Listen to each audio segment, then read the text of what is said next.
posledním zápase v tomto kalendářním roce jste porazili Litvínov 4-2. Věří, že konečně by mohl nastat ten odraz k lepším zítřkům a že Pardubice by se mohli v tom novém roce rozjet a uhrát tolik toužené playoff? Tak myslím si, že verí tomu každý v tej kabíne. Ja som hlavne rád za ten zápas, za to, že sme dodržali to, čo sme si povedali pred tým zápasom, že to každý snažil sa plniť.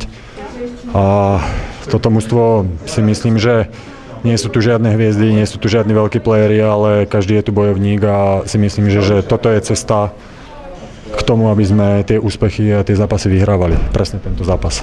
Říkal si, že dodržovali jste to, co jste si řekli před zápasem. Můžeš to osvětlit, jaká vůbec byla taktika, jaká byla cesta k těm 3 bodům? Povedali sme si, že budeme hrať trpezlivo, budeme hrať dobré stredné pásmo, dobrú obranu a počkáme si na nejaké prečíslenie, počkáme si na nejakú ich chybu. A vravím, bolo super, že hneď v tej prvej tretine sa nám podarilo premeniť tie 3 šance, padli tam tie góly a myslím si, že aj priebeh ďalej toho zápasu je dôležité, že sme ho dokázali udržať, že proste vydržali sme v tej taktike, nikto sa nezbláznil, nikto nechcel dávať góly, ale všetci hrali na víťazstvo.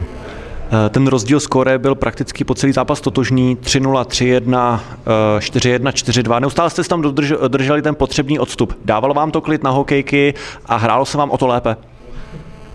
Myslím si, že každý tomu veril a vravím, je super, že sa aj podarilo vyhrať, pretože tá dôvera mužstva bude stúpať takýmito zápasmi. Potrebovali sme takýto zápas, potrebovali sme proste uhrať a hlavne udržať stav, pretože niekoľko zápasov sme túto sezónu strátili práve v posledných minútach a ja verím, že keď budeme takto dodržiavať taktiku a bojovať ako tým, tak budeme úspešní. Ten poslední domácí zápas s Litvínovem skončil 3-3 v základní hrací době poté, co Rostislav Martinek vyrovnal v čase 59-56. Ty kýváš hlavou, takže vzpomněli jste si i na tento duel třeba i v průběhu třetí třetiny, aby se nestalo, nedej bože, něco podobného? Neviem, nespomenul som si priamo na tento zápas, ale určite, že sme mali v hlavách to, že, ako som povedal, niekoľko zápasov sme už prehrali v posledných minútach. Takže vravím, dneska sme sa snažili hrať do poslednej minúty a já jsem velmi rád, že se to podarilo. Dušan Salfický sice inkasoval 2 branky, nicméně dlouho držel čisté konto a v těch důležitých fázích zápasu vás výrazně podržel. Byl i, řekněme, on takovým tím základním stavebním výkonem, základním stavebním kamenem výkonu mužstva? Určite, ako Dušan chytal vynikajúco. Myslím si, že chytal vynikajúco už v tých varoch minulý zápas, kde sme ale my boli trošku bez zuby ako mužstvo, ale dneska zase nás veľmi podržal.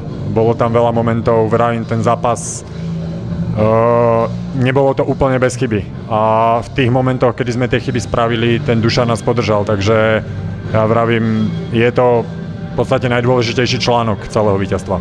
Teď máte drobný oddych, můžete na chvilku oslavit příchod nového roku, ale už ve čtvrtek 3. ledna vás čeká zápas v Liberci asi o 6 bodů.